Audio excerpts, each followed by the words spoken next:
I'm still looking for Garth when the train doors open.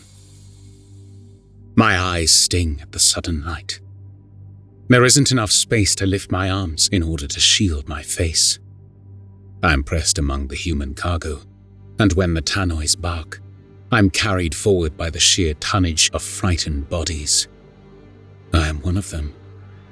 I am terrified. I don't know what's going on. I keep looking for Garth, but I can't see him anywhere.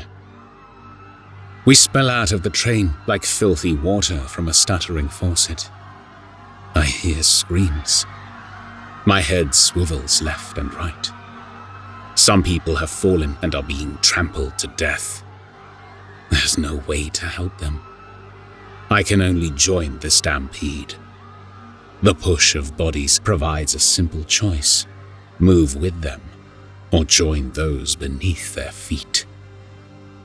I move forwards. The pressure of bodies eases. I control my faculties once more. My mouth gapes as I drink greedily at the bitter air. For the last hours, I have breathed in the sweat and staleness of my fellow Factorum workers. I keep looking for Garth. He was on the same car as me, but I can't see him anywhere. My heart quickens. Could he be among the trampled dead? No, like his father, he's a strong lad. Our shoulders are broad and our arms are strong after a lifetime of Factorum work. He must have been put on another car. He must be somewhere in the crowd. Men shout at us through loudhailers. Tall men with grey faces beneath black caps. Bulky pistols sit in unclipped holsters. I can't make out their words, but I follow the crowds as we divide into snaking, messy lines. I still don't know what's going on. I keep looking for Garth. I can't see him. The line delivers me toward a row of ticket offices. Men in heavy flak armor gesture us forward with blocky combat shotguns. Every third person is handed a lasgun by an exhausted-looking scribe in Adeptus robes. O Emperor above! Rejoice! The tannoys roar. As I get closer, it's easier to hear the words. Rejoice, for the Emperor calls you to holy war. The tannoy reverberation loses distinction as another Factorum worker reaches the front and begins screaming at the scribe. I make out a few of the words. I'm not a soldier. I'm a Factorum worker. This is a mistake. This is a... The boom of a shotgun cuts through her complaints and scatters the contents of her torso across the floor. The man behind her staggers, clutching at his belly. I think he's been clipped by some of the shot. The shotgunner stomps forward, gesturing the injured man towards the scribe. Forward, he bellows. Forward! The injured man keels over. He can't walk. He can't even stand anymore. Surely they can see that. We make way as the shotgunner raises his gun and blows the man's head to bloody pieces. People are screaming. I can't stop shaking. There are bits of bloody skull on my overalls. Forward! The shotgunner roars. It takes me a moment to realize he's addressing me. I stumble forwards before he shoots me too. My legs feel like jelly, but I reach the scribe. He looks me up and down with eyes that seem broken and dead, and hands me a lasgun from a stack behind his desk. Wait in the A square, he tells me, pointing to a yellow-painted rectangle in the rockcrete. He mumbles something else, but my ears are still ringing. I stagger forwards. It takes all my strength to stay upright when I reach my position. I'm scared they'll shoot me if I fall. A hard-eyed man in a black cap and a long leather coat stands nearby. There's a pistol in his hand. I stare at it. It's huge. I've never seen any weapon like that before. Each ticket booth has 3 rectangles. Another Factorum worker stumbles into the second box. He's around Garth's age. His eyes are wide. Blood is leaking from a nasty cut in his forehead. A third worker reaches the last rectangle, a wiry woman around my age. She has thin, patchy hair and bloodshot eyes. She's shaking, but it's not fear. I know what withdrawal looks like. "Step forward," the man in the cap barks. He has a voice that carries such surety, such authority, that I obey without thinking. The 3 of us form a staggered line. The man sneers at us. There is disgust in his eyes. "The 3 of you are a unit. You will maintain cohesion at all times.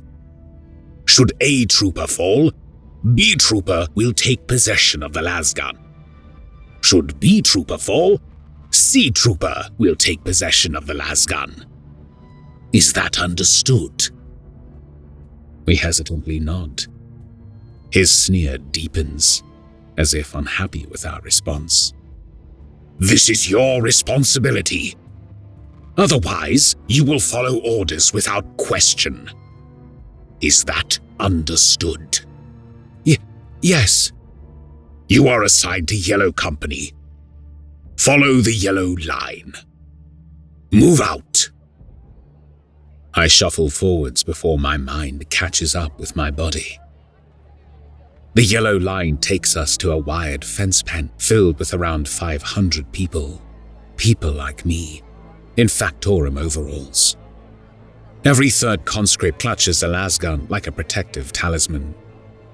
Another train platform waits for us on the other side of the fence. We mill about like confused groks. The entrance to the pen is guarded by 2 men with combat shotguns. I'm not sure what they're protecting us from. I stumble about in a daze before I realize that nothing seems to be happening. My heart rate steadies. My tongue feels less like a swollen block of ferrocrete in my mouth. I approach the young lad, my B-trooper. "Hi there. I'm Alan. What's your name, lad?" He stares at me like I'm about to hit him, but then he seems to hear my words. It's Joel." I offer him a smile. Somehow it makes me feel calmer to focus on settling him down. "That's a nasty cut you got there, Joel." Yeah. "How did it happen?" He blinks through glazed eyes. Maybe he's concussed. Maybe he's in shock. Maybe both. Coming out of the train. Banged my head on the doors." "You need stitches," C Trooper says. She sidles closer, eyeing me cautiously. "Zana," she says. "Malin. This here's Joel." "You need stitches." I don't think he's going to get them. Zana pulls a face.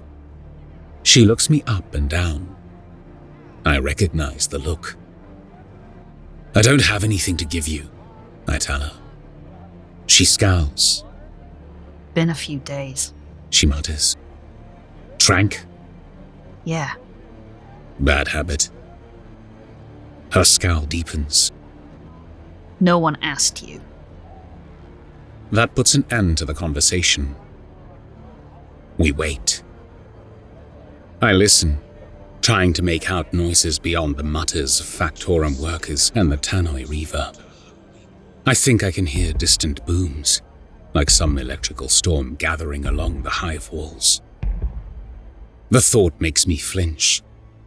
I suddenly realize there's no proper ceiling, just a distant muddy grey, leaking effluence. Or maybe that's just what they call the sky.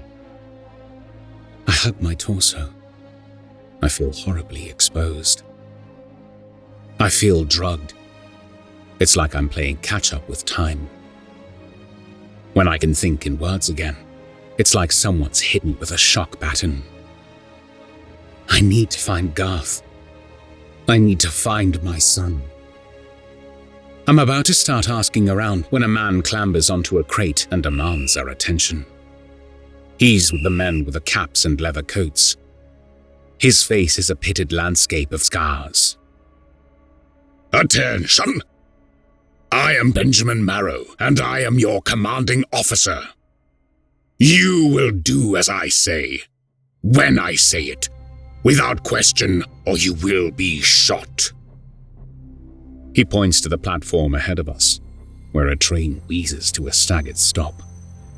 When the gate opens, you will embark on the train in the car directly before you. Do not attempt to board another car. If you deviate from these orders in any way, you will be shot. No further warning will be given. He glares across the crowd. Someone has raised their hand, which seems to make him angrier. What is it, Trooper? What's going on? What's going on, sir?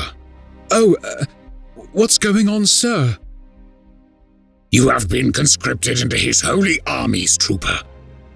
You will fight, and you will follow my orders without question. Is that clear, Trooper? Yes, sir. Another hand shoots up. Who are we fighting, sir? Do not speak until you are addressed, Trooper. Now, what is your question?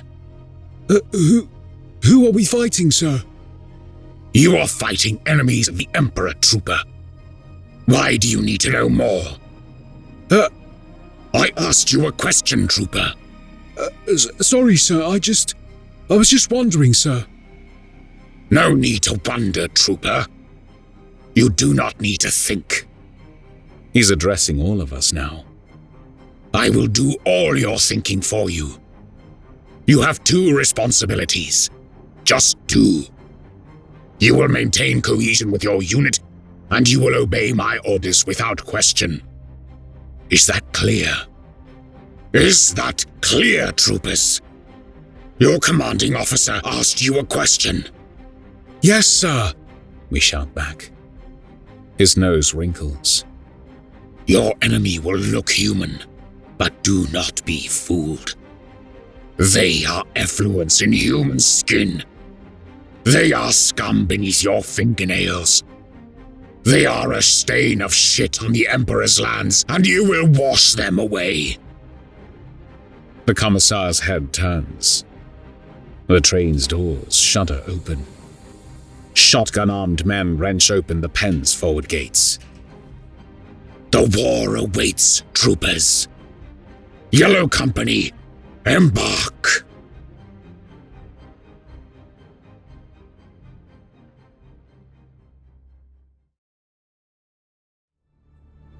The next few hours pass in a haze. We're bundled from one train to another, pressed like corpse starch into a series of train cars leading us further and further into the wastes. We've been on the last train for hours. I think it's probably the last one. No one speaks. We've been standing the whole time and we're exhausted. Some of us have fallen asleep, held upright by the bodies stacked around us. I focus on trying to breathe. My chest feels tight and squashed, and the air is hot and sticky. I blink with a shudder. I must have fallen asleep. I might have been out for hours. I might have been out for a few minutes. It's that kind of feverish half-sleep that leaves you groggier than when you started. I gasp, feeling out of air. The air tastes of sweat and piss. It's disgustingly warm. We're squished together so tightly that there's nowhere for the heat of our bodies to go. For a moment, I'm desperate to get off the train. But then I remember where we're going. I blink. This is a nightmare. My skin is wet with sweat, not all of it mine. Time is warped, twisted variably into sudden bursts and sluggish crawls. It doesn't feel real. I should be terrified, but it's too hot. I'm too thirsty to be scared. I'm too confused and exhausted to feel anything beyond that. The sickly mutters of Yellow Company are smothered by the hideous screech of the train's brakes. I think I pass out again, because in what feels like a second later, the train has come to a stop. The doors open. A breeze washes across the cabin. Objectively, it is foul-smelling and warm, but to us, it feels like a spire vent gust. Commissar Marrow appears in the doorway. "Disembark!" he yells. We shuffle out. There's no stampede this time. The commissar stands in the doorway and we slowly filter around him, like sump waves parting about an underhive witch prophet. Commissar Marrow organizes us into vague ranks as we find our threes. I stand in the third row, wiping sweat through my hair. Joel and Zana are on my right. I'm not thinking much, beyond how nice it is to be outside. I barely register the booms reverberating over the wasteland hills, or the way the ground seems to shake from deep impacts in the earth. My brain is overheated. I still don't feel awake. A young man walks across my vision. It's Garth. I call out his name. He looks in confusion, before Marrow shouts at him to take his place in the back. Seeing him focuses my mind. My heart quickens. He's here, in Yellow Company after all. The train empties out, each company forming messy formations. There are thousands of us, maybe tens of thousands. If the platform didn't give way to wasteland dirt, there wouldn't be nearly enough space for us all. But it does give way. I feel a jolt of panic as I stare across the wasteland, the sheer empty size of it sending shivers down my spine. There are no buildings, no roads, no people, just empty, cracked earth, dribbled on by rain leaks from a grey false ceiling. I clutch tighter at my lasgun. I've barely registered it over the last hours, a constant weight in my hands. I barely know how to operate the damn thing. I don't even know how to reload it. Then again, no one gave me any reloads. "Yellow Company, attention!" the commissar bellows. He looks immaculate, his leather coat gently wafting in the ash breeze. "Hey, troopers, deactivate your safeties." He holds aloft a lasgun, operating a small switch on the side of the gun. Lights blink along the weapon. I find the switch on my own gun, noting the same shivering of light. "Yellow Company, about turn." It takes us a few moments to realize what the commissar wants us to do, but eventually we shuffle round. I thought I was near the front of the formation. It turns out I'm near the back. That means Garth is at the front. "When I give the order, you will march over those hills ahead. You will maintain formation. Do not break ranks. Stragglers will be treated as deserters and shot. Is that clear, Yellow Company?" "Yes, sir," I shout with the others. "Outstanding. We will make soldiers of you yet." The commissar makes his way to the front of our company. His gait is purposeful but stiff, as if he's not entirely human. The commissar holds aloft a gleaming sword. "March!" He chops down with his sword, pointing forwards. We march. I say march. We try to roughly maintain our formation, but we're not soldiers. We trip and stumble over the uneven ground. Zana is shaking badly. Joel still seems in a daze. They lean into each other, supporting each other's weight. I keep my eyes forward. I focus on putting one foot ahead of the other. It's hard to believe that any of this is real. It still feels like I'm going to wake up in my habitation block, stirred by the bells for the morning shift. The commissar strides up and down our ranks. When someone falls, he screams at them to get back in line. One man doesn't get up. He's old, his head bald and wrinkled and scarred by Factorum burns. His legs have just given out from under him. The commissar is apoplectic. He draws his monstrous, oversized pistol. I keep my gaze forward. I know what comes next. The boom still makes me flinch, but we keep walking. We all seem to find reserves of energy after that.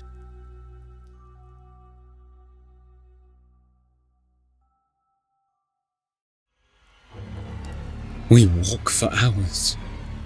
I keep my eyes fixed on the back of Garth's head. It's getting louder. The distant thunder of war has become a luminum storm of pounding terror. Explosions shake the earth. The air, black with charred dirt and weapon smoke, is split by the scream of munitions. That darkness settles in a thick cloud of pollution fog, making it difficult to see anything ahead. I hear small arms fire, a pinching machine spirit static that buzzes through the blanket of noise. There must be people ahead, but I can't hear them. Their cries and shrieks are drowned out by the industry of destruction that surrounds them. Once we clear the hills, we advance through trenches, buttressed ditches dug into bitter soil. We pass soldiers of the Astra Militarum. Their faces are gaunt and hollowed out. Most have no emotion in their eyes. A few haunted individuals stare at us with bleak sympathy. On a day filled with terror, those expressions of sympathy scare me most of all. "Hey!" one of us shouts. "Why aren't they fighting? Why are we—" His voice is punched out by the boom of the pistol. Do not speak until you are addressed. Do not ask questions. Do not think. Forward! Forward! Forward! I obey. We cross backline trenches and move closer to the rising storm of awful noise. I can barely think. I'm exhausted and there's too much sound, smashing against my head without any rest. We approach another trench, flakboard bridges cast across. I can't see any more trenches ahead. An awful heaviness sinks through my stomach. I pinch myself hard on the arm. This has to be a nightmare. It has to be. For the Emperor! Charge! Without thinking, I'm running across one of the planks. Zana and Joel give chase. I am an animal acting on pure instinct, my eyes wide and my breathing a heavy, wet pant. I stumble. It's hard to run with a las gun, and the ground is bumpy and broken. I hear screams behind me. I hear gunshots from the trench. I manage to find my balance and stay upright. Forwards! Not one step back! Forwards! I run across the scarred, dusty plain of compacted dirt and cratered rock. I'm running through a thick fog. I can't see more than a few meters ahead. The sudden drop of a deep crater sends a lurch through my stomach. I go over on my shoulder, slamming hard into the earth and bouncing onto my back. Zana skids to a stop beside me. Her eyes are wide, but there's a giddy smile on her face. The adrenaline is providing her fix. Where's Joel? I shout through the noise, picking myself up. Zana shrugs. I look around for the lad, but I can't see him. The crater is deep and jagged. I'll have to climb my way out. Where are you going? Zana shouts as I scramble forwards. My son is out there! Who? Joel? No! Garth! He's dead! And if you go up there, you're dead too. I ignore her. Sheer bloody instinct stamps out her words and keeps my focus on the climb. I slice my hands on the rock, blood running from my palms as a dozen cuts and grazes are muddied by dirt and dust. I reach the top. Somehow, I still have the lasgun. I fire blindly into the smoke. Whip-crack beams disappear into the fog. I don't know why I'm firing. I stand in black clouds alone, but for the constant assault of monstrous sound. I charge forwards. A bush of Flen's wire looms up through the darkness. It's all I can do to throw myself to the ground to avoid running into it. I land on the same shoulder as before, feeling another jolt of pain through the muscle and bone. It takes me a few moments to realize that the Flen's wire has saved my life. Massed lasfire forms a sheet of stinking heat above my head. The Flen's wire is shredded. The rest of it bursts into flames. There is a corpse tangled in its thorns, a half-skeletal body shuddering under las rounds and catching fire. It is an image of hell. This is hell. I scream, the lasgun forgotten. I put my arms over my head and curl up into a ball, screaming like an animal until the gunfire stops. I don't know how long I'm there for, swallowing dirt and dust. Time is broken. My thoughts are nothing but wild, beating panic. The blindness of terror shifts into a more distant, dull sensation, dragging on my chest and stomach. My mouth is horribly dry. I have slobbered wet saliva on the dirt, tears spilling from my eyes. I look around for the lasgun and find it just beside me. Firing it almost got me killed. No one can see anything. They only shot in my direction because I lit up my position. I steady my breathing from stuttered gasps into longer pants. An acrid wind ripples across my overalls. The wind is picking up, or maybe it's the shockwave of some colossal shell. Either way, the black cloud is dispersing, scattered by the rising storm. I need to move. I need to find Garth. I pick myself up, but I've lost track of which way is forward. The Flen's wire is gone. It doesn't make sense. Did it burn up to nothing? Did I run somewhere without realizing? Was the Flen's wire ever even there? As the black cloud clears, I catch a glimpse of red, the torn fabric of a worker's overalls. I have nothing else to go on. I run towards the red and almost collide with Joel. The whites of his eyes are bright. Blood seeps from the cut in his forehead, a grisly smile. He shoves past me. Is he going forwards? Backwards? Sideways? There is no way to tell. I follow after him. My boots pound the compacted earth. My lungs burn and my shoulder is dull agony all the way down to the fingertips. I try to call Joel's name, but he's deaf to me, a rabid sumbrat running wild on the middle-level streets. The black cloud continues to fade. I see a trench line ahead, appearing like a ghost from the gloom. I bring up my lasgun and fire. My shots go hopelessly wide. That's when I see the shape of Commissar Marrow's hat. I've been turned around by the throne. I almost shot him. Cowards! Traitors! No retreat! Forward! Forward! He levels his gun in our direction, and I dive to the floor. Joel is too slow. He is shot to the chest and then literally explodes. Bits of his torso and guts scattering everywhere. I dry retch in the dirt, scrabbling around so I'm facing the right direction. I see other red overalls running towards me, fleeing or else turned around. I can't tell. Then they start dropping. Last fire pitches smoking corpses to the ground. Heavy stub of fire separates torsos and limbs like they've been processed by a mechanical corpse grinder. We're being shot by our own side. The Commissar has ordered the Astra Militarum soldiers to shoot on us, and they obeyed him without question.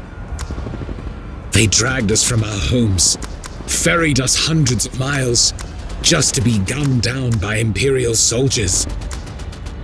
I crawl forwards. If I can put enough distance between myself and the trench, maybe the soldiers will stop shooting at me.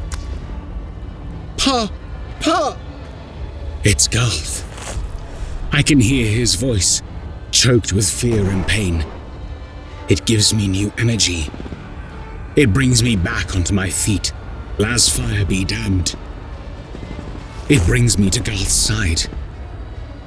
He's on the ground. He's in a bad way. His right leg ends with a red cauterized stump just below the knee. My son reaches out to me with desperate, bloody fingers. I collapse down beside him and hug him close to my chest. Pa, I'm hurt. I think I'm hurt, Pa. It's okay. You'll be okay. I'm sorry, Pa. I didn't get very far. I think we're near the trench. It's okay. I'm sorry, Pa. It's okay, son. You've done nothing wrong. Just stay with me. I'm sorry. It's okay. You did good, son. I bring back my head so he can see me smile. I pray to the Emperor that I don't look as terrified as I feel. A bullet slams into his left temple. He jogs. Blood sprays. Then he goes limp. Utterly, horribly limp. I don't know what to do next. I think I'm screaming. I think I'm crying. I think I'm rocking back and forth, holding the corpse of my murdered son.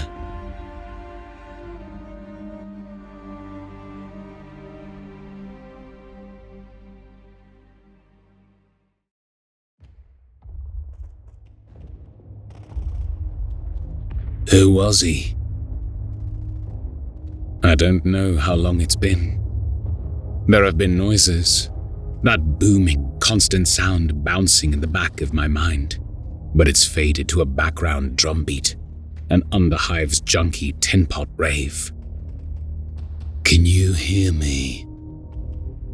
I open my eyes. Garth's glossy eyes stare back at me. I try to sob, but there's no moisture left in me. It just comes out as a racking, retching cough. I turn my head and see a man in bloody combat fatigues. He is lean and ragged, like an Underhive sump wolf. The shoulder pads of his flak armor are decorated with flens wire and jagged spikes, any Imperial symbol defaced or torn free. A strange shape has been scratched into his helmet by a knife, a triangle wearing a crown of 4 horns. He's the enemy. He's pointing a lasgun at me. Who was he? He repeats. My Garth. My son. He nods slowly. His jaw is set. I'm sorry. They killed him. We were confused. We were turned around. They started shooting. They killed him. He wasn't even going the wrong way. He was just... He was hurt. This was done by Imperial soldiers. Yes, they killed him. The Commissar gave the order and they killed him. The traitor smiles, but there's no joy in his eyes. The Commissar, eh? Well, he lowers his gun. What's your name? Malin. Hello, Malin. I'm Darius. He offers me a hand. Come with me. I've got something to show you. I shake my head. I try and fail to get out words, but Darius understands. It's not far. Your lad will still be here when you get back. He slowly but firmly wrests me away from Garth's body and brings me to my feet. His eyes are hard set and glinting. I can't undo what happened, but I can give you blood. He pushes my lasgun into my arms. Come with me. It's not far. I follow Darius in a daze. He takes me back towards the Imperial Trench. Something catches in my throat. It's so close, barely 30 meters. The black cloud is cleared entirely. I smell the stench of seared human meat. I hear the buzzing of gathering flies. There are bodies everywhere. Men and women in defaced armor throw corpses onto a makeshift pyre. Fat bubbles. Skin shrivels back. Bone blackens. Some of the traitors are whooping and hollering, sticking bayonets into the shimmering haze of burning bodies. Others are hunched, scooping bloody meat into their mouths. A few are chanting, but I can't make out their words over the crackle of burning bodies. I should be horrified, I know. I should start shooting and join the martyrs on the pyre. But there's no energy left in me. I've spent it all in grief and tears. I'm too tired to even lift my lasgun. I'm too tired to feel anything but the dead numbness that sits in my gut. Darius guides me down into the trench. I feel the heat of the carrion pyres. Sweat drips from my chin. I blink, eyes stinging.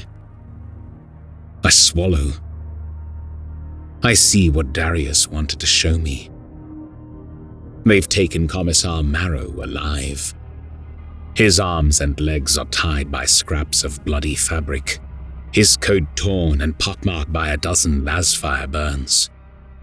Blood pours down from a gash on his temple.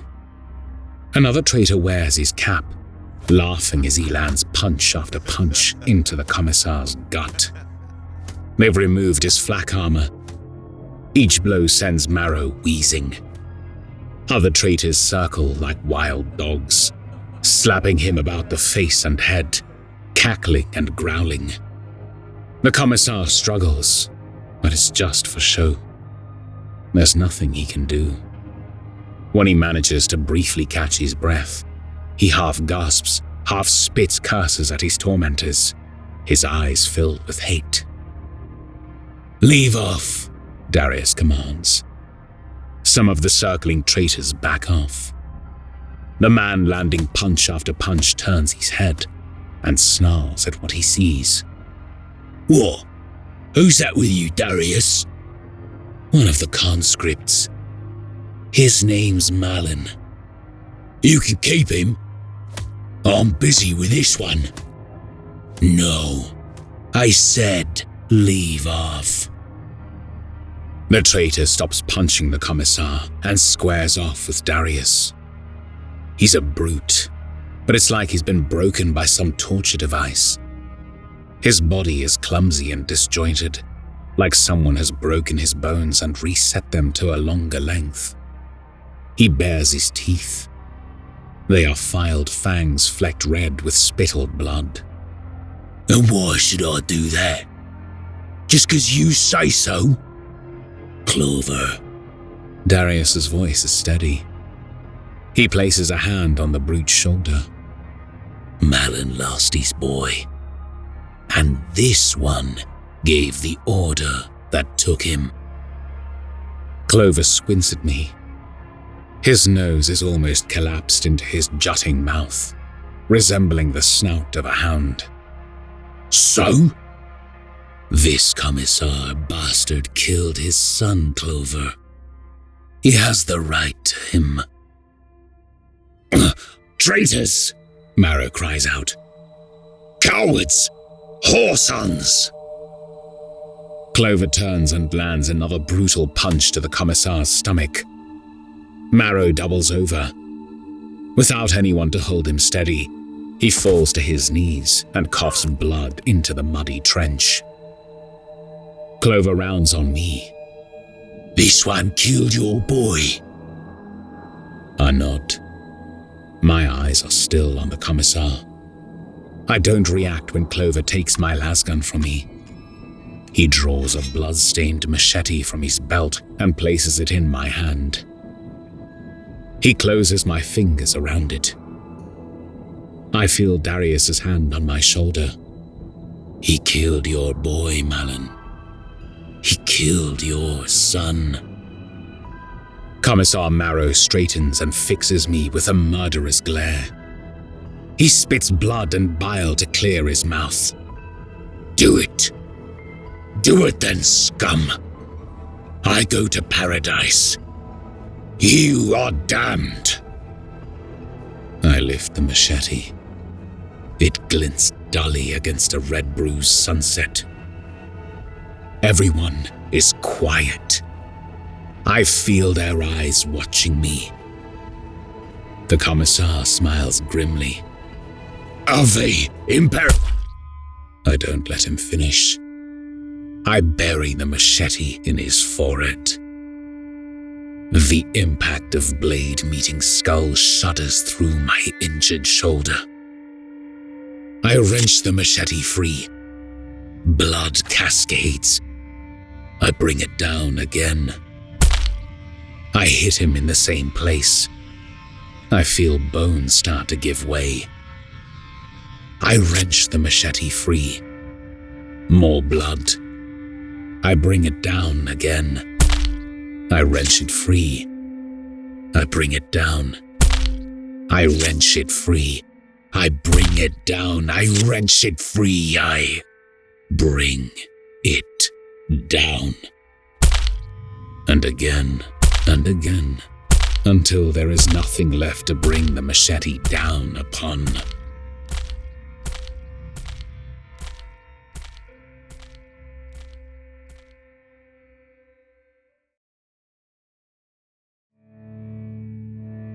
Darius hands me a ration packet. It tastes like stale sawdust and mushroom leakage. I wolf it down. You did well, he says as I chew. The bastard deserved to die. I'm still numb. Darius continues anyway. I saw the Lord of Blood behind your eyes. You may not realize it, but he was there, guiding your vengeance, guiding your rage. I glance up at the traitor. He smiles wryly. I know. It's heresy.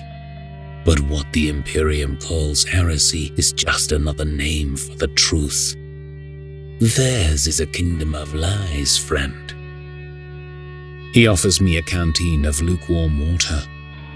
It soothes my ravaged throat. I've been breathing in dust and ash for the better part of a day. Not so fast, Darius warns. You can have all of it, but sip. I nod, figuring he must have a reason. As I drink, he continues to speak his piece. A kingdom of lies. They told you that the Emperor protects. But where was the Emperor when his soldiers gunned down your son? I glance to him again. He notes my dark expression. His own softens. They told you that your duty was to serve. They told you to work 18 hours a day at a factorum that's left you permanently deformed.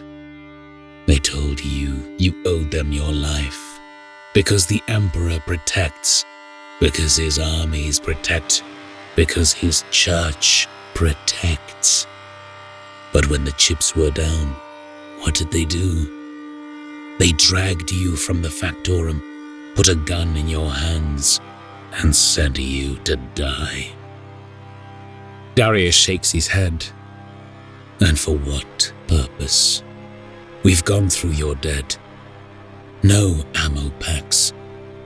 No armor. One gun for every 3 people.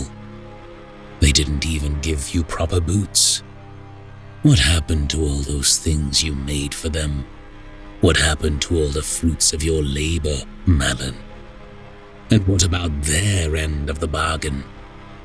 What about the safety you were promised? Lies.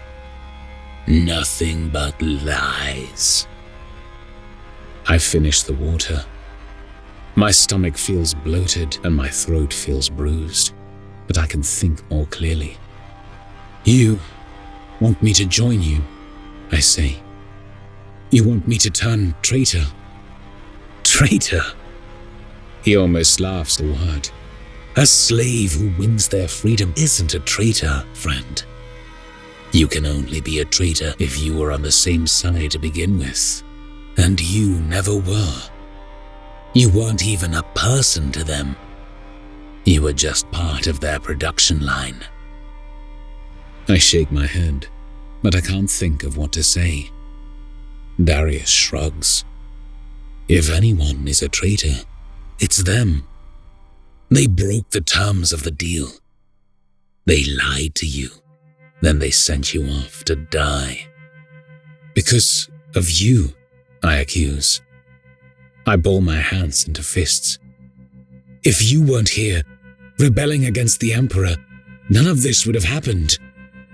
If it wasn't us, it would have been someone else, sooner or later. Human beings aren't meant to live like this. At a certain point, they snap. That's just nature. I shake my head again. Darius frowns. There's no point arguing about it.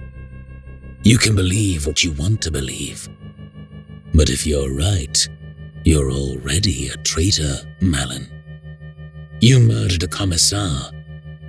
Now I say it was justice. I say it was right. Either way, you're one of us now. I don't have much to say to that. I turn away, and he places a hand on my shoulder. You did the right thing. You did what any father would do. You gave your son justice. You gave him vengeance. I swallow. What now then? You stick with us.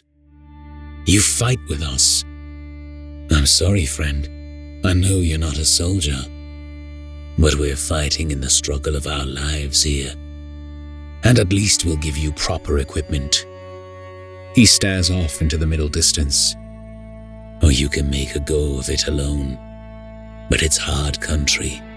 I'm not sure you'd last very long. Death, death, or death, then.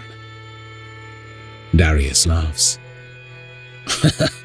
Yes, that's the long and the short of it.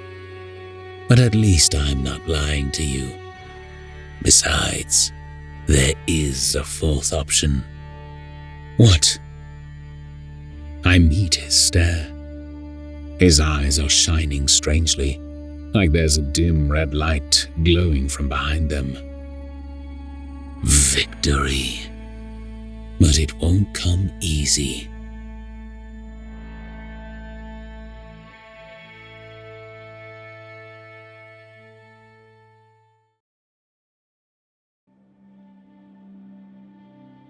I join Darius' squad, I don't see any other option. I keep my lasgun. They hand me 3 spare ammo packs. Darius teaches me how to reload and gives me some tips on how to handle the weapon properly. It's pretty intuitive. Darius says the lasgun was made to be as simple as possible. I wonder why the commissar didn't take the 15 minutes or so to teach us. It turns out Darius is a sergeant in what he calls the 2nd Free Regiment. He makes me a private of 4th Company's B3, which means I'm in the 3rd section of the company's 2nd platoon. His first order is to get some sleep. I'm out like a faulty glow globe. It feels like I've been awake for weeks. My squad mates found me some equipment: blood-stained flak armor, rough terrain boots, and a large backpack stuffed with the camping kit. The brute, Clover, is next to me, staring out across the wastelands. The light of his glow stick throws strange shadows across his face. His eyes shine orange-red. He's half sitting, half squatting. His body is too disjointed and stretched out to do anything else. I can smell the sweat and blood even through the low smoke. "Hi," he says, without looking round. "Hi." "Rucksack's got everything you'll need." His words seem jagged, like they're hard to get out. "Don't worry. We'll teach you how to use it." Thanks." "I'm Clover. Corporal Clover, but I don't give a shit about that. Just call me Clover. As long as you do what I say when I say it." I sit up. Okay. "I like how you killed that bastard." I don't say anything. I'm not sure what I'm supposed to say. "It'll get easier." He smiles, showing his fangs. "You'll learn to love it." "Killing?" Clover nods. "To give him what's coming to him." He shoots me a look and grins wolfishly.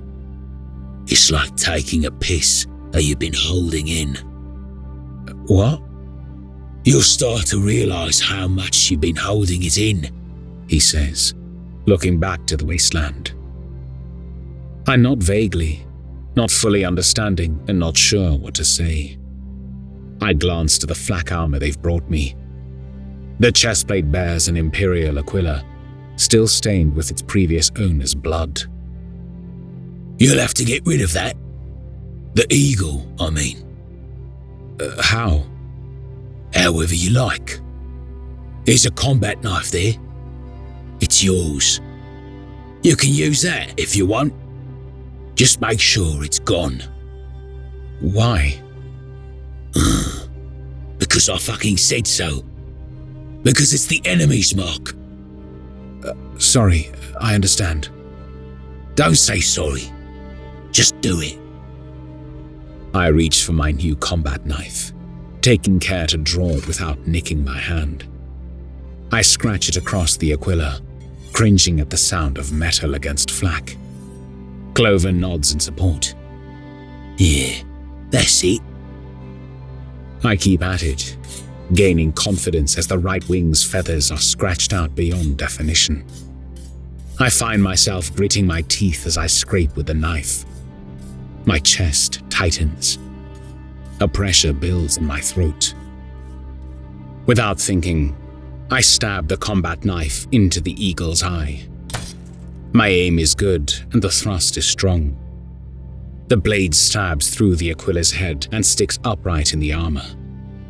Clover laughs. "Nice. Just be careful not to fuck it up too much, eh? It's gonna be your armor after all." I grunt in reply, switching back to scraping the armor like a shaver. The friction shudders up and through my injured shoulder, but I don't mind the pain. Somehow, I know that it's meant to hurt. That it wouldn't really count if it didn't hurt. "Has Darius told you what we're about?" What we believe? A bit. He mentioned the Lord of Blood. Khorne. The shiver of anger clutches at my chest. I throw him a wild glance and he stares back at me, like he's daring me to do something about it. Then he chuckles, and the moment passes. Yeah. The Lord of Blood. The Breaker of Chains. The Eater of Worlds. He sounds nice, I say without thinking. Luckily, Clover laughs. He's anything but. Then why worship him? Clover is staring out across the wasteland again, and there is a faraway look in his eyes. Because worshipping him feels good. Because all he wants is for us to let go. And yeah, it can get ugly, and it can get bloody, but that doesn't matter. Because you'll be free, and even if it gets ugly and bloody and fucking terrible, at least you were true to what you were. The corporal sighs. His eyes glint red as he takes another puff of his glow stick. Khorne isn't offering you the easy life, but he'll give you the strength to get through it. He'll give you the strength to give those bastards what they fucking deserve. He passes me the glow stick. I take a deep drag before handing it back. It tastes of blood and smoke. Yeah, I say, looking out across the wastes. I think about Garth, the way his head snapped and then fell limp. I think about the way he kept saying sorry and the agony in his voice. That sounds good.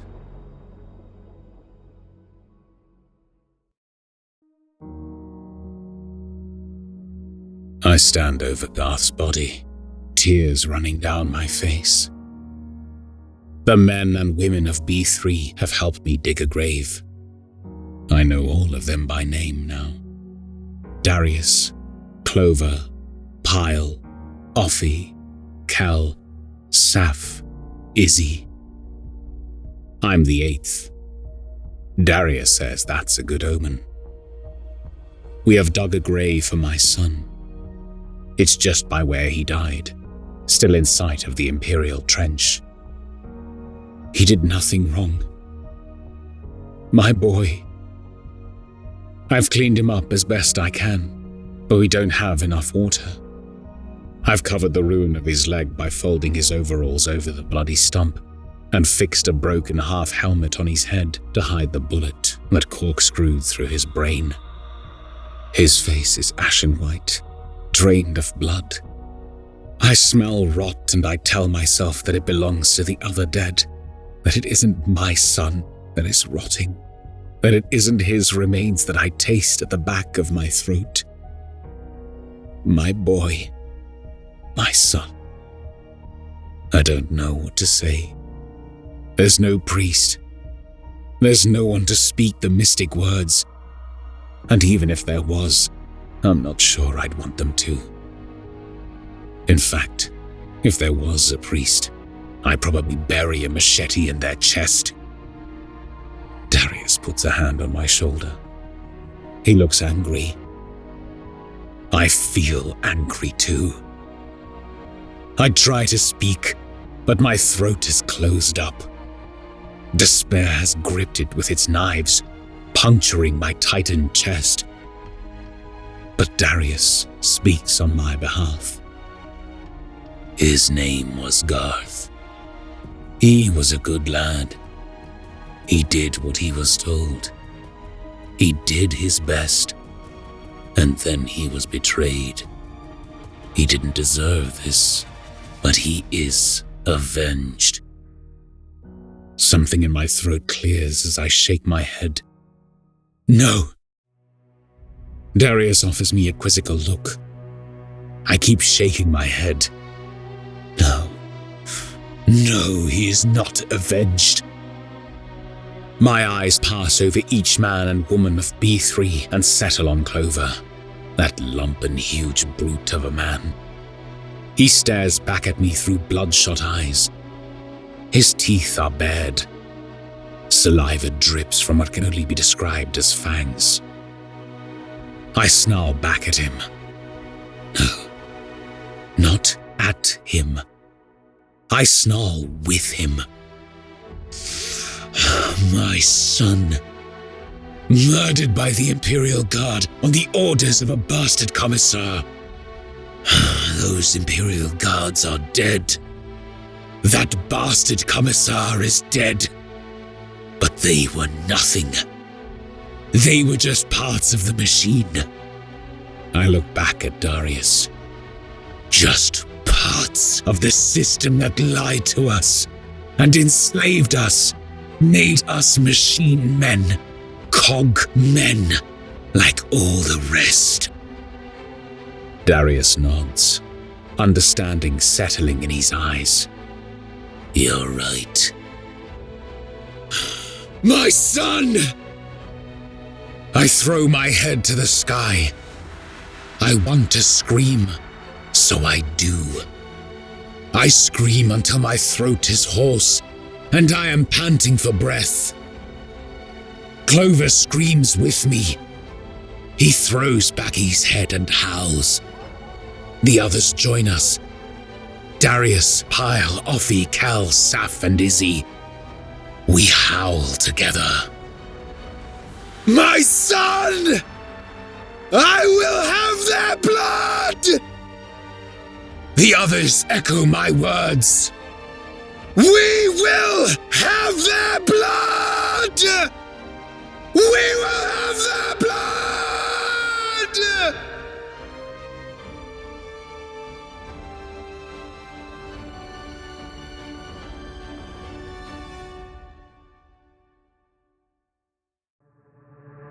Thank you for listening to this video from the Archive Tower. If you enjoyed this story, please like and subscribe to the channel.